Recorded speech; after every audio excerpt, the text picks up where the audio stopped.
Hello, everyone. Good evening. It's 11 p.m. on November 11th, 2020.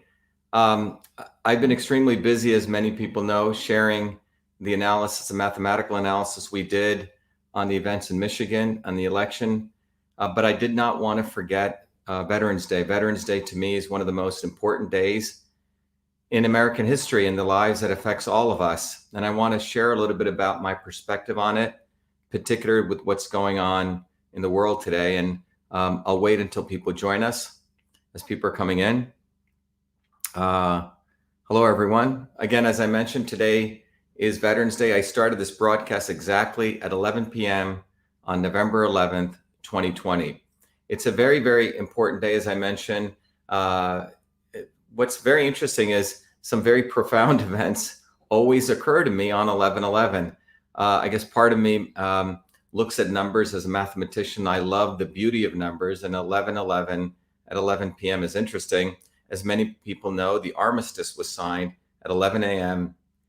on November 11th, bringing an end to World War I.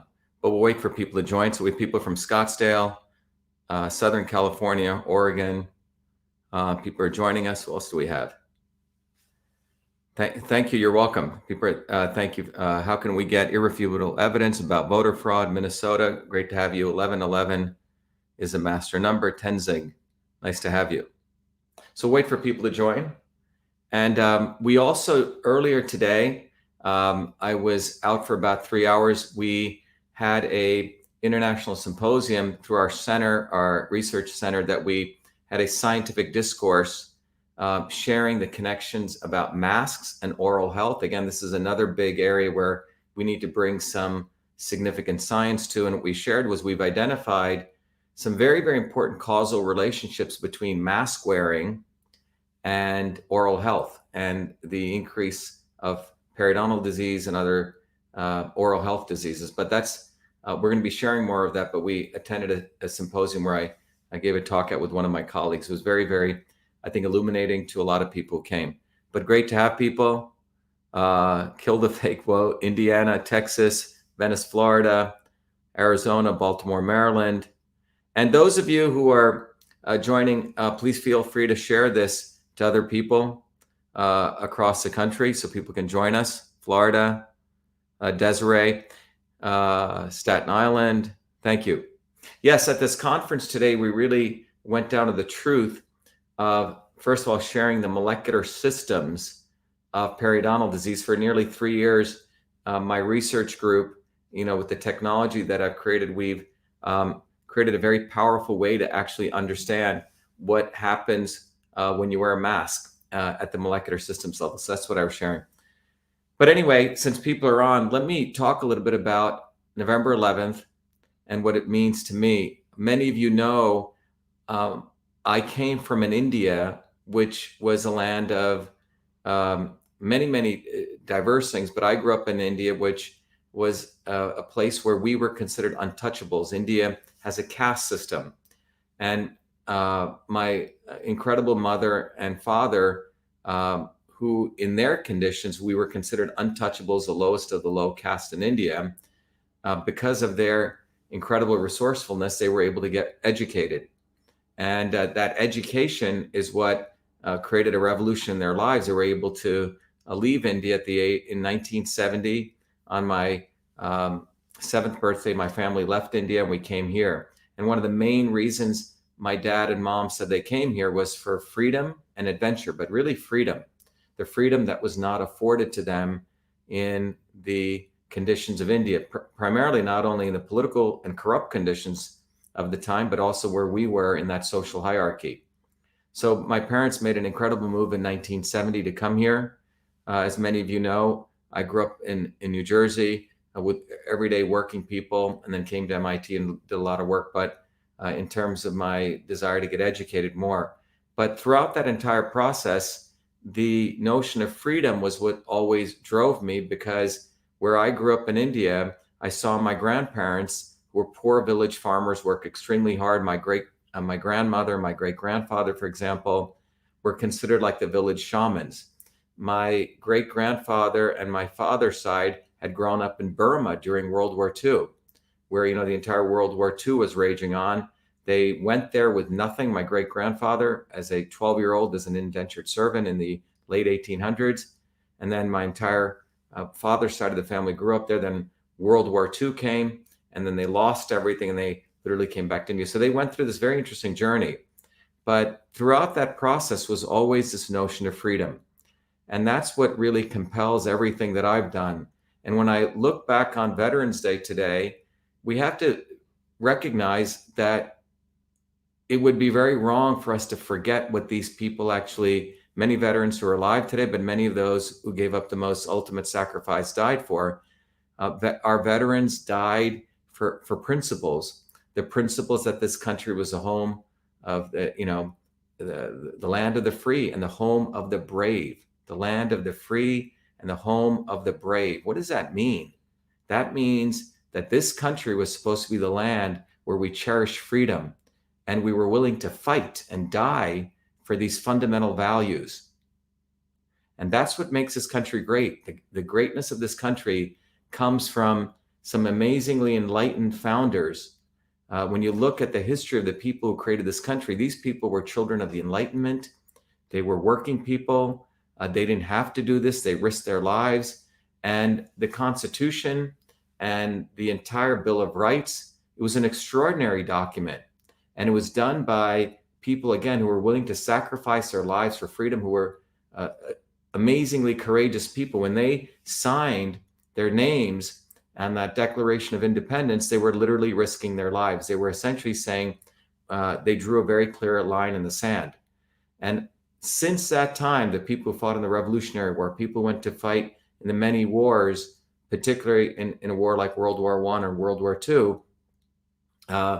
And remember, some of these wars were imperialist wars where people sent people to die for no reason and took advantage of them. Essentially, it was wars of power, profit, and control. But the working people who went and died in these wars did it because deep down they had a feeling that they were, and a desire and a honorable view that they were doing this for the cherished values of this country.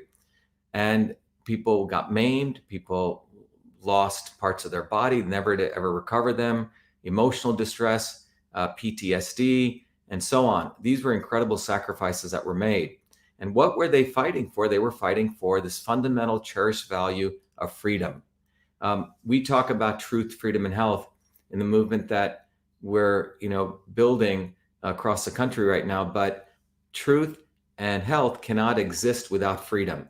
And you have to have your health to fight for freedom, and freedom helps you fight for truth. But these incredible men and women and their families who sacrifice were fighting for freedom. And the foundations of that freedom, the foundations of what that freedom gives rise to, is our electoral process. The electoral process that you and I know that we have the right to vote, the right to exercise our decision on who we want to represent us at a local level, at a state level, at a county level, all these different levels.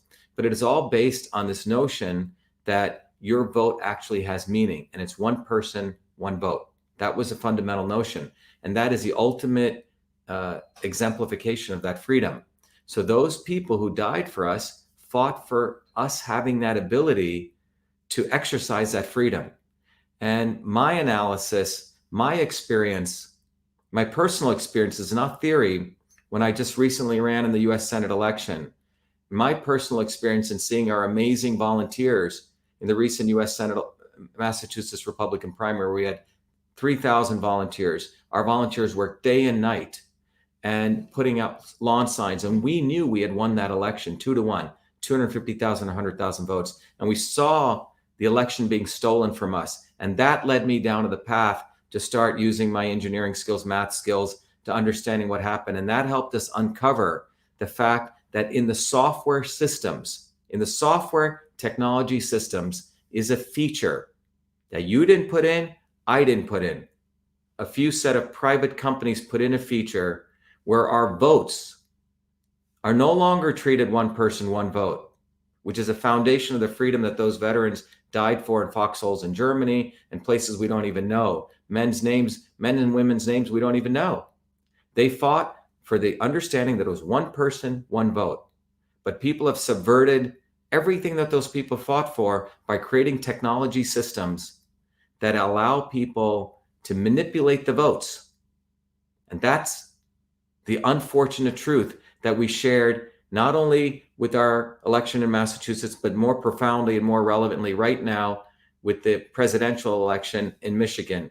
We have unequivocal evidence, and we're willing to openly be critiqued. We're willing to put ourselves out there with full vulnerability to share our data. But the bottom line is that we do not have one person, one vote, as long as these voting software systems have even this capability that if a candidate gets 1,000 votes, his votes can be multiplied by a weight, a factor. Think about this.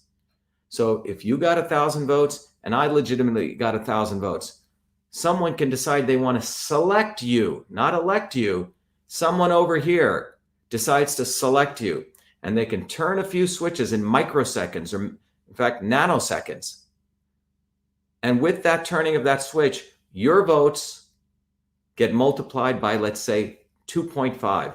You get 2,500 votes, and me and my volunteers who work so hard, and maybe you didn't even campaign. And maybe that's why many of these people do not campaign anymore. They don't need to campaign. They don't need to do what's right. And my 1,000 votes get multiplied by 0.5. I suddenly get 500 votes, and you get 2,500 votes. So just think about that. Is that what these men and women gave up their lives fighting for? So one individual can call some computer person and tell them to do that. But that is what we have.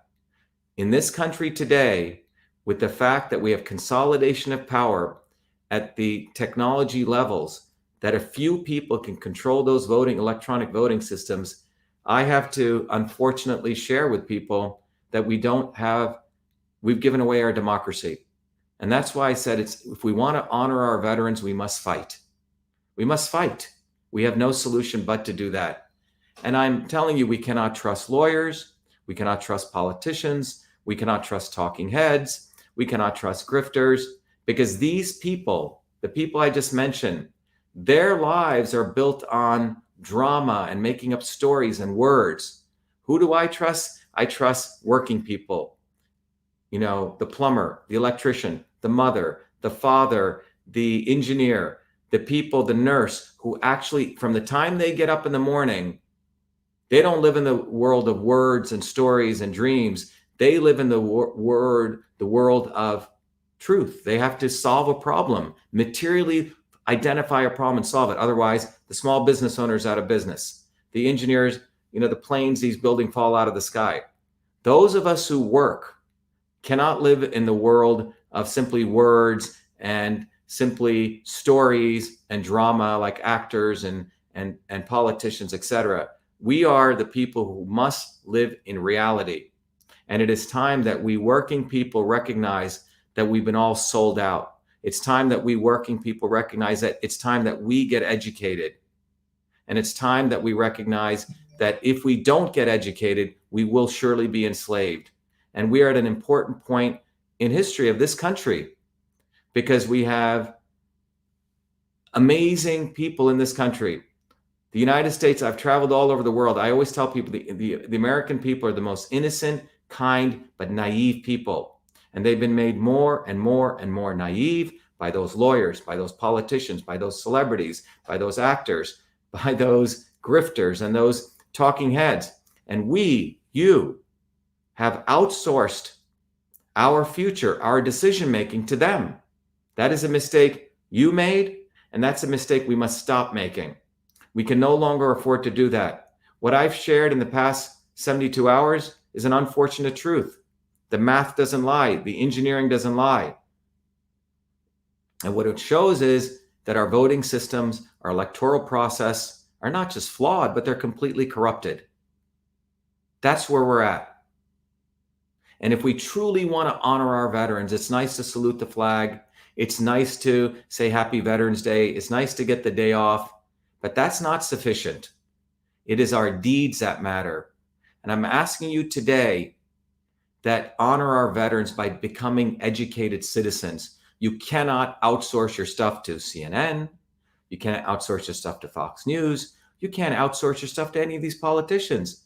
From the information that we have today, the fact that the weighted race feature, the fact that that software feature exists, should make people realize that any politician that's been elected to office today is suspect. Anyone. And for that matter, those politicians that have been in power for a long time, whatever party, I find it hard to believe that they did not know these systems existed. And it's time that we take away our rose-colored glasses, whether you're a Democrat, independent, Republican, whatever we are, because as long as we have voting systems that have these kinds of features, we will be a divided nation, because we will not know if someone truly got elected on their merits. We will not know if the election was fair or legal, if it was righteously done. And that will be a divided country. And that's where we're at today. And the only way out of it is truth, is freedom. And it's for us to recognize we need to have the health of this country founded on actual reality. And the reality, the singular reality, when we distill our entire electoral system, it is run by machines. And those machines are maintained by a handful of people. And those handful of people can manipulate votes because there's a feature in that system. And I would assert, if anything needs to be done, is that these entire voting systems must be stopped immediately. And if anything, we should move to hand-counted votes.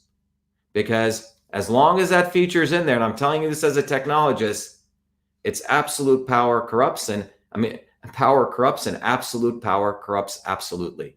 That's where we're at. So if we want to honor those veterans, those people who lost their lives, died, we must fight. We can't let this go on anymore. And as I wrote in my tweet to the President Trump and to Mr. Biden, former Vice President Mr. Biden, that we have the data. If your representatives want to have a conversation, let's do that. I've heard from representatives from the Trump campaign. I've heard, in fact, from the Trump children. I have not heard anything from the Biden organization or the Biden family.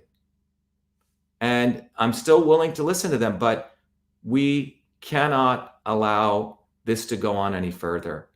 It is Veterans Day. Let us honor our veterans. And that's what I ask of you. Let's honor those people who live today, who fought. Let's honor those people who died. Thank you.